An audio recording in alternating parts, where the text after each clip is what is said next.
Ada kisah yang menarik dari Alfredo Quifiones. Dia lahir dari keluarga miskin di Meksiko.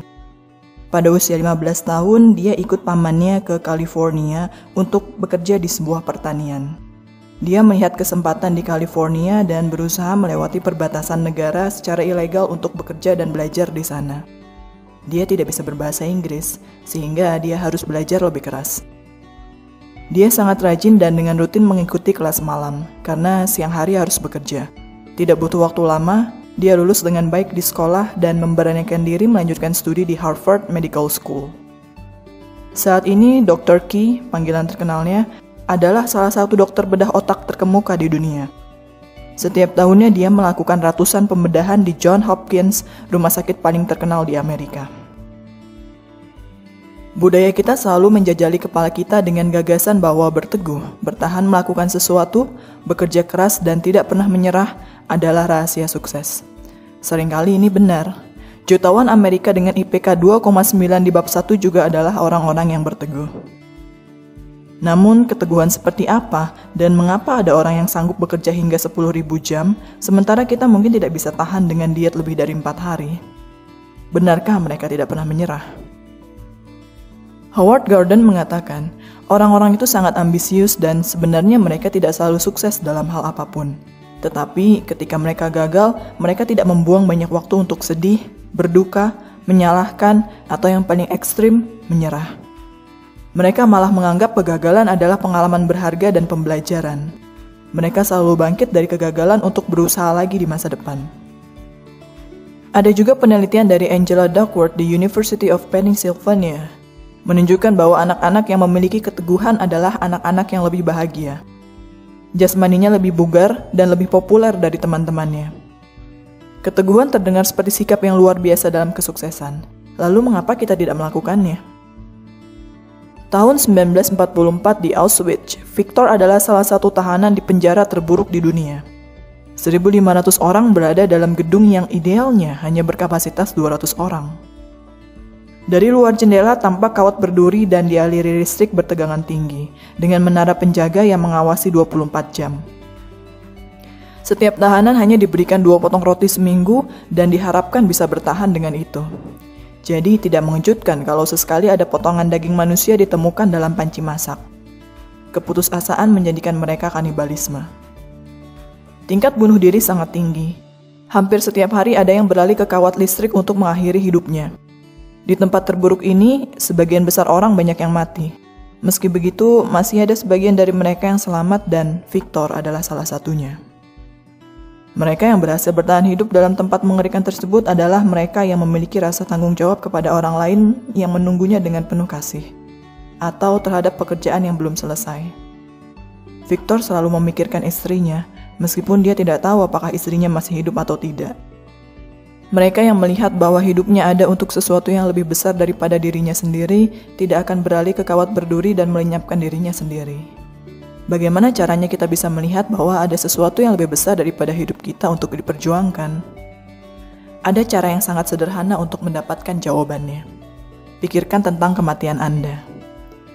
Ini bukan hal yang aneh. Banyak agama dan budaya di dunia yang menganjurkan kita untuk memikirkan kematian dan menghormati orang-orang yang sudah mati. Ketika memikirkan kematian, kita akan menyingkirkan tujuan-tujuan jangka pendek dan bisa mempertimbangkan ingin menjadi siapakah Anda sesungguhnya. Meskipun terdengar janggal, mereka yang merenungkan saat-saat terakhir dalam hidupnya cenderung berperilaku lebih sehat dan hidup lebih panjang. Memiliki sikap yang teguh dalam hidup memang sangat penting, tapi mengapa kita begitu cepat menyerah pada sesuatu? Kita seringkali menyalahkan diri dengan berkata kita malas atau lemah. Dan itu benar, tapi seringkali juga tidak benar. Akui saja bahwa tidak semua orang punya paras tubuh yang rupawan dan menjadi supermodel. Juga tidak semua orang memiliki tubuh yang tinggi dan kuat untuk menjadi atlet di NBA.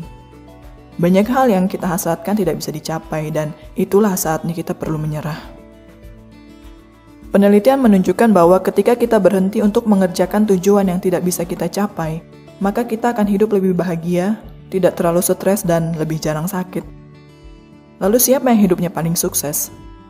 Mereka yang tidak mau menyerah atau tidak mau menghentikan perbuatan yang tidak berhasil. Kita tidak bisa memiliki sikap teguh jika tidak memiliki alasan yang kuat di baliknya. Dan kita juga tidak bisa bahagia jika ternyata perbuatan berteguh itu sampai kapanpun tidak akan berhasil. Ini membingungkan, jadi bagaimana kita bisa mendapatkan jawabannya? Tidak ada yang tahu pasti. Oleh karena itu, Anda harus mencoba sebanyak mungkin, gagal sebanyak mungkin, dan belajar sebanyak mungkin. Seiring perjalanan, Anda akan bisa menemukan jawabannya dan sukses secepat mungkin. Ini pesan yang sederhana, namun tidak banyak yang melakukannya. Alasannya sederhana saja, kita takut gagal. Itulah mengapa banyak orang yang tidak bahagia ketika sudah tua. Kita paling menyesali pada hal-hal yang tidak pernah kita lakukan. Jika Anda belum mengetahui untuk hal apa Anda perlu berteguh, Anda perlu mencoba banyak hal. Tentunya dengan mengetahui bahwa Anda mungkin akan menghentikan sebagian besar darinya untuk menemukan satu hal yang benar-benar cocok dengan hati Anda. Selamat, Anda sudah menemukan alasan Anda untuk berteguh dan menemukan hal yang cocok dengan hati Anda. Kini saatnya mewujudkan impian Anda. Maksud saya, benar-benar bekerja keras untuk mewujudkan impian Anda. Gabriel Oettingen adalah orang yang skeptis. Sebagai profesor psikologi di New York University, dia tidak bisa menerima gagasan yang mengatakan bahwa hanya dengan memimpikan apa yang Anda inginkan, Anda bisa secara pasif mendatangkan kebahagiaan itu ke depan mata. Kita tidak pandai membedakan mana fantasi dan mana realitas. Ketika Anda bermimpi, otak akan merasakan bahwa Anda sudah mendapatkan apa yang Anda inginkan, sehingga mengurangi motivasi Anda untuk mencapai impian. Penelitian menunjukkan orang-orang yang berhayal mendapatkan pekerjaan yang sempurna justru merasa nyaman dengan mimpi itu dan mengirimkan lebih sedikit lamaran ke perusahaan, sehingga mereka mendapatkan lebih sedikit tawaran pekerjaan. Siswa yang membayangkan mendapat nilai A untuk ujian semesternya menghabiskan lebih sedikit waktu belajar dan mendapatkan nilai yang lebih rendah.